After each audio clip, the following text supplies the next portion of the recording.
Hi, this is Andrea Mercier, aka Anloam, and welcome to my studio.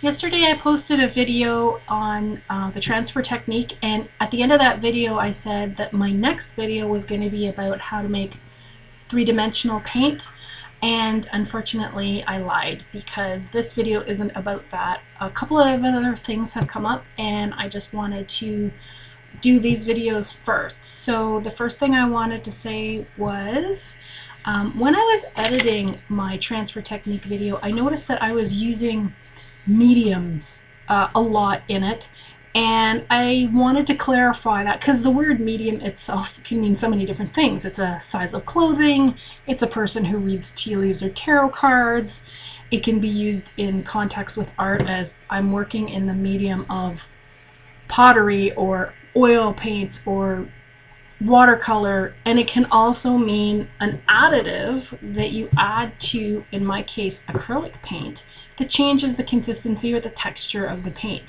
And this is what I was talking about. The reason why I thought I was confusing people is this is matte medium. This is acrylic matte medium, and a lot of art journalists, when they're, or other paper craft artists, when they're talking about adding paper on or adhering paper on with matte medium, they're usually talking about this, which is like a thicker consistency. And I use the gel gloss medium because mine had dried up, so I had to go out and get some more. But there's also this, and this is called matte medium by Liquitex, and this was liquidy. And I didn't want to confuse people because although generally they perform the same duties, they're two totally different consistencies. So this is like a liquid matte medium, and this is a gel matte medium. And I've used this for doing transfer techniques. However, I find that the gel one is thicker and it works a lot better, although I was taught in college with this one. So I decided I would do a quick little video, well, quick for me, little video about the different kinds of mediums I have. I don't have all the mediums, but I have a fairly large quantity of them, and I just wanted to talk about the different qualities that they have to clarify any of the things that I've said in my previous videos. Okay, so I'll actually start with gesso. Gesso traditionally isn't considered a medium. This is white gesso. It's very thick. This is the one that I used yesterday to cover, or actually this is the one I used to cover the canvas yesterday. These are both kind of a gel consistency. I also have a black one that's very liquidy. Traditionally these aren't considered mediums. However, if you wanted to cover up a canvas and you didn't want it to be white, you could add an acrylic paint to this, and it would make it very opaque, and you could color the background. It would give it a very chalky consistency with tooth, but technically you could add this to an acrylic paint and change the consistency of it to get what you want. So although it's not traditionally considered a medium, it could be used as such. So gesso would be the first one. So then the second one would be these gel mediums. So there's the gloss gel medium, and this one happens to be a matte medium. This is in the gel form. So the ones that I have, here's another gloss. This is from Wallach's. This is when I went to college. And then there's the same thing but in the liquid. So this is the matte and the gloss medium that Liquitex puts out. Golden puts out a gel one. To be honest with you, I don't know if Liquitex makes a gel one because I've always used their liquid ones. I use it for top coats. I do use this one, the matte medium, for adhering like papers and stuff like that, but now I tend to buy the gloss gel or the matte gels just because I find them cheaper. Like this big container from TriArt I was able to get for cheaper than this one tube of the matte medium from Liquitex. However, when I do a fine art piece, I will use the Liquitex for my top coats, and I tend to use the other brands and the gel ones when I'm doing middle coats or if I'm doing a mixed media piece. So they perform the same basic type of job except when it comes to top coat, and these ones just tend to be more expensive, but they're very good. There is one artist online. His name is Michael Lang. I'll put his link, and he uses matte medium constantly while he's doing his acrylic paintings, and they're absolutely gorgeous, and he's well worth going to watch his videos. He's amazing how he does his blending, and he does it with this. Okay, so those are the glosses, and then in the tube, so this is Winston & Newton gloss gel, so it's the same as this except they have it in a tube. And then this one is from Grumbacher. This is a Artist's Medium Acrylic Transparentizer. So if you have an opaque paint, then you can add this to it and make it more translucent so that you can see the layers between it. So this additive makes things more translucent, makes the acrylic paints more translucent. This is an acrylic retarder. So what this does is it allows acrylic paints to have a longer open time so that you can play with them more. And then there's Liquitex. So this is their slow dry blending medium. So this performs the same job as the retarder. This is more of a gel and this is a liquid. I also use the slow dry blending medium if I'm doing pouring, although they also have a pouring medium, but I use this before I actually got the pouring medium, because the thing about latex is they're and golden is they're absolutely wonderful products. However, they're very pricey. Next one is, actually the pouring medium. So this one you add to acrylic paint and it makes it more liquidy, and then you can pour it either into a pool or a puddle. You can tilt your canvas, make it run. The slow dry blending medium will do that, although that's not its actual purpose, but I was using that before I got this because I could only afford one, so I got the one that I could use for two purposes instead of just one. So the pouring medium is really cool. You can make skins with it, and you can do lots of, as I said, the whole tilting, dripping thing. You can use the pouring medium for that. So the Podge, this is the matte medium. They also have a gloss. I think they also have a high gloss. So basically it's the same as these. And as I talked about in my video the other day, I believe it was the Love Fall Art one, I prefer to use the Mod Podge on anything except a final layer because I find that it doesn't dry. It dries with, and has a little bit of a tackiness to it that I don't like, so I'll use the other mediums for my final layer. And this is cheaper, so I will use this or this, depending on whatever I grab.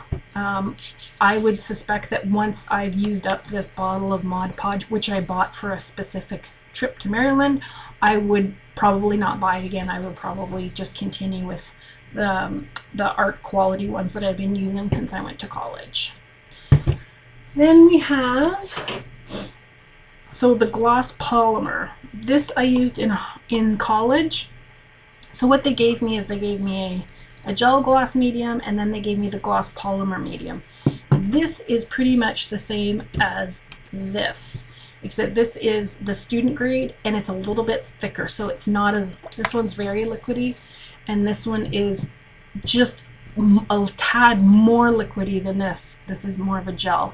So again, performs the same basic role, but you can get it in a different form, and this is the one they gave me at college, and of course it's a student grade, so it's cheaper than this one. Perfectly good, perfectly serviceable. It all depends on your budget, and if you want to have all of the mediums, if you want to try a whole bunch of different techniques, then maybe go with the cheaper version so that you can get more of them, and as you pick out your favorites, then you can either continue to buy the student grade ones, or you can up it to one of the Liquitex or the Goldens and keep those ones.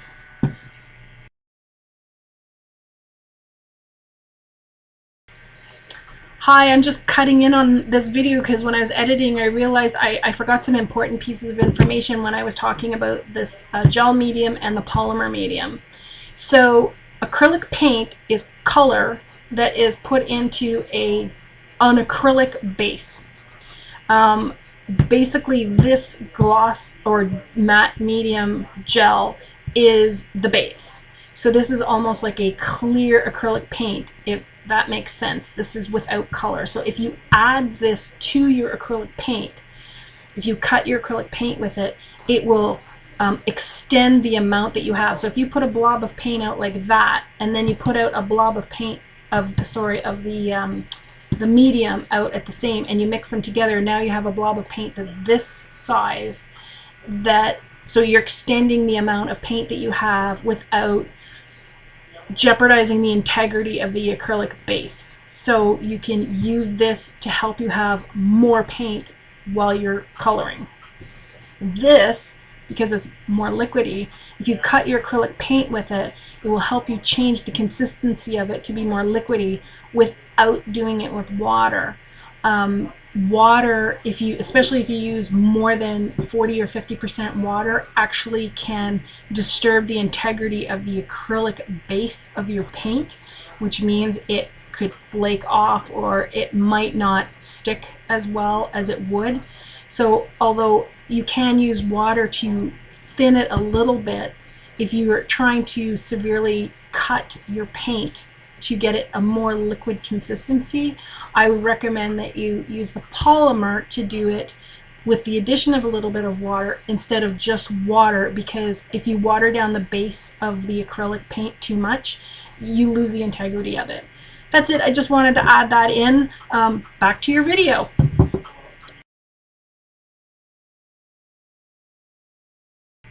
This is this is just a smaller bottle of the other gloss that I had. See, I bought this one first because I was a student and broke, and then when I got a job I was able to go and buy a big bottle.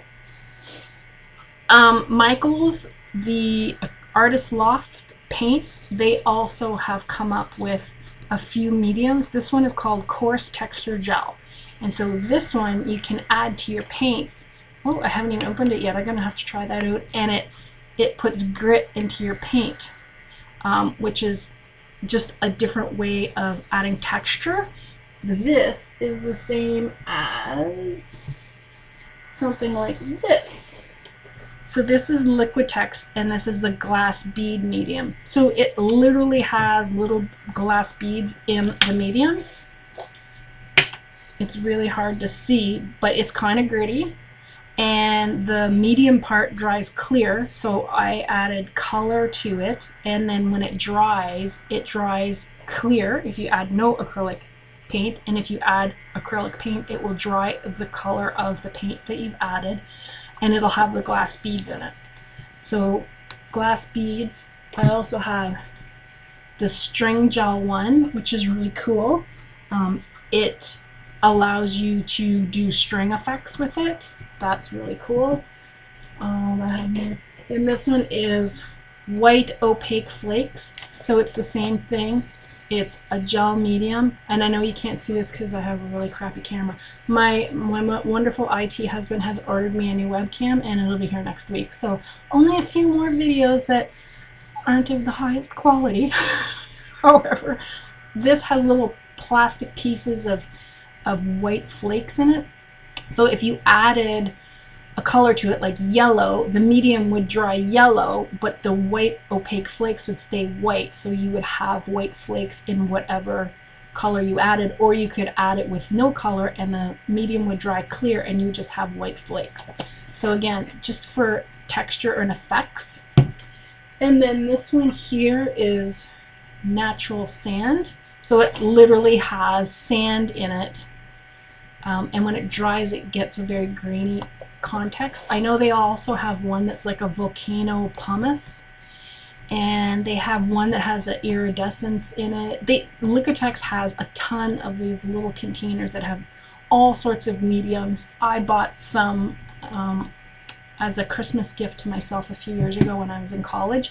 They are having a special, so I grabbed up a bunch of the little containers because they also have like a much larger container. This is 8 fluid ounces, or in Canada 237 mils.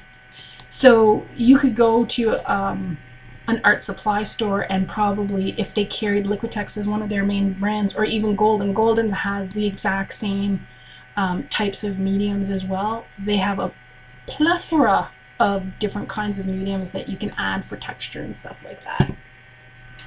And then there is molding. Ooh, let me clear some space here. Then there's molding pastes. So there's regular molding paste, and there's this molding paste, and then there's a light molding paste, and then there's a heavy molding paste, and I think there's even an extra heavy molding paste, I think, with Liquitex. And basically, the heavier it is, and the thicker it is, and the higher peaks it will give you. I used this once for when I was doing a mountain range. I did it to give the mountain rocks and that a rock-like consistency, and to give the snow kind of depth. When it dries solid as a rock. You can sand it, you can carve it, but once it's kind of solid, because this is the medium inside, this is a plastic like I discussed in another video, it becomes solid. So these are the ones that I've used over the years. Well, this one too, this is another one that's just a retarder, so it's the same thing, it just leaves the acrylics for a longer open period so that you can play with them more before they start drying. And then the other thing I wanted just quickly to talk about, because this video is supposed to be very short, so this is mixing white. And there's a difference between mixing white and titanium white. Sometimes mixing white can be called a zinc white. When titanium white is used, it actually produces a white opaque color. Zinc white is it's not necessarily translucent, but it's not white. It tends to, I don't know, it's got a very almost see-through kind of color. It's not translucent, it's not transparent, it's just very different. So zinc white is not the same as titanium white. So I've always considered zinc white more of a mixing white. So this is a white that you would mix with other colors like red to get a pink, instead of, because these ones tend to be a little bit cheaper than the titanium whites. So because titanium is an actual mineral, so, and the mixing whites aren't. I just remember I used the zinc white in that mountain painting that I did, and I thought it would be nice to use it so that the snow would be kind of translucent. The problem was is that it allowed the rocks that I previously painted gray behind it to show through and made it kind of look like an icing, and I didn't like the effect. And it was one of the things that my teacher commented when he was critiquing it, that I didn't use the right white. So this is not really a medium, but it can be used as a medium for mixing. Just make sure that you know when you buy titanium white, it is not the same as zinc white. And I believe that's it for my different kinds of mediums. I hope that helps or clarifies any of the comments that I made in my previous videos. If you have any questions, put them down in the comment section. I'm going to post the link for Liquitex and for Golden so that you can go and look at all the mediums they have. I encourage you to pick up a container. Now in Canada, a small container like this can cost $17, but if you have a Michael's coupon, or if you can wait till they're on sale, you can get it for like 10 bucks. It would be kind of fun to play with. You mix your paint in it, you can use a palette knife and get swirls and all sorts of different textures, all sorts of different colors too. You can add them in, do whatever you want with it. I encourage you to play, because that's what art's all about, it's playing. And then my final words are, I am not going to be doing the 3D paint my next video. Last night, one of the guys I follow on YouTube was talking about a new charity that he started called Makers Care, and they have an all-call for people to contribute, and I decided I was going to contribute a piece to his promotion. So over the next few days I'm going to be working on it. I'm going to film it, and then when I post it up on his site, I'm going to share it with you guys, and then we'll get to the three-dimensional paint, I promise. So again, any comments? that's fantastic. Leave them to me. I'll try to answer them to the best of my ability. If you like this video, please give it a thumbs up or subscribe on the little button here. And if you're a paper crafter, please note that I have an email address called happymailrequests@anloam.ca, and if you subscribe to my video channel and you would like a happy mail with a whole bunch of paper samples in it, I'm sending out 2-ounce or 50-gram letters to anyone in the world, so international people are more than welcome to apply. Just send me an email and say, hey, I'm new and I would love to have some happy mail, and I'll send that out to you. Have a great day. Thanks. Bye-bye.